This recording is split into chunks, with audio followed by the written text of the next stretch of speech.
insurance, kind of like taxes. It's one of those things that nobody really wants to do, but yet we have to. But there are so many questions regarding car insurance. When do we need it? What kind of car insurance do we want? What happens if you don't have it?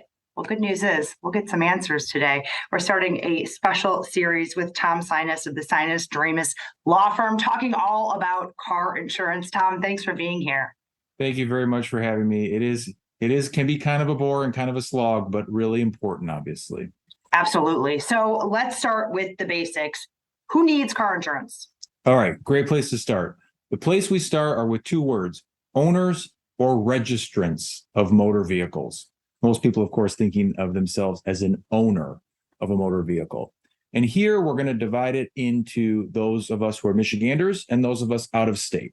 So if you are an owner or a registrant of a motor vehicle here in the state, you are required to secure insurance that's required, the type of insurance required by law. We'll talk about that. You're required to secure that insurance for the motor vehicle. Now, that's only true during the time in which the motor vehicle is going to be driven on the road, but that's the general rule. Now, what if you're an out-of-state resident? Well, a non-resident owner or registrant of a car can be required to secure the insurance required by Michigan law if that car is going to be operated on the roads in this state for more than 30 days in a calendar year. So those are the people who have to obtain insurance. Okay. So, but in Michigan, we feel like it's a little bit more confusing here. I mean, our insurance historically has been different than a lot of other places. So what kind of insurance do we need? Okay, great question, because you're right. There are the kind of insurance that you need that's required by law, and then those types of insurance that are optional, which maybe you should get, but maybe aren't necessarily required. So three kinds of insurance that are required by Michigan law. The first is what we commonly call no-fault benefits. The second is what is called property protection insurance. This deals with damage to buildings or other structures in the event of a car crash. And the third, liability insurance. Liability insurance, the kind of insurance that would provide coverage for you if you caused a crash and injured someone else. So the three, again, no-fault benefits, which include most significantly medical expense coverage and lost wages, property insurance, and the liability insurance. Now, notably absent from that list is, for example, collision coverage. Now, of course, if you have a car and you want to protect the investment in your car, or if you have a car loan or a lease and they require it, many people have collision coverage and probably should have collision coverage, but it isn't one of the forms of insurance required by law. Same is true for things like uninsured and underinsured motorist coverage. We've talked about this before over the years. Very important coverage to have. Generally very affordable, but technically not required. Okay, so that's kind of confusing. How do people go to market and decide this is what I need to have? Okay, I know I have to have this, but then shopping for these optional products.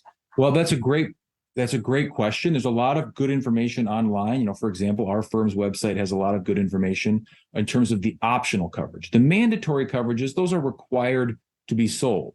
But the optional ones that I think people should strongly consider are the ones I mentioned, obviously collision, and comprehensive to cover the vehicle, uninsured, underinsured motorist coverage, really important as well.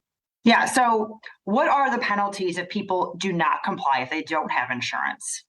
Well, let's start first with the fact that there are potential criminal penalties. Under Michigan law, not having insurance is a misdemeanor. So if you're an owner or a registrant of a car and that car is not insured and you're driving it, you can be guilty of a misdemeanor, and the misdemeanor can subject you to a monetary fine, but also Michigan law says that it can subject you to imprisonment for not more than a year. Similar concept applies for someone who is driving a car that maybe they don't own, but yet they have reason to know that that car is not insured. Again, that person, the driver, could be subject to criminal prosecution as a misdemeanor. There are some other consequences that sort of fall in the same area. For example, your driver's license can be suspended. If a court finds that you were driving and you didn't have the required insurance, then your insurance can be suspended until you prove to the Secretary of State that you had insurance, and that suspension could last as long as 30 days. all of which sort of takes us back to where we started, which is this is obviously, it can be a bit tedious, can be a bit boring, but it's serious and important stuff that people need to make sure that they're keeping close track of. Absolutely. And even beyond criminal penalties, it's the other things you have to deal with that if you hit something or if you get in a crash, you're not covered. That's right. And we'll talk about those next week because it's kind of a topic unto itself. Oh gosh, so much to digest. Tom, thank you so much. People want more information. What do they need to do?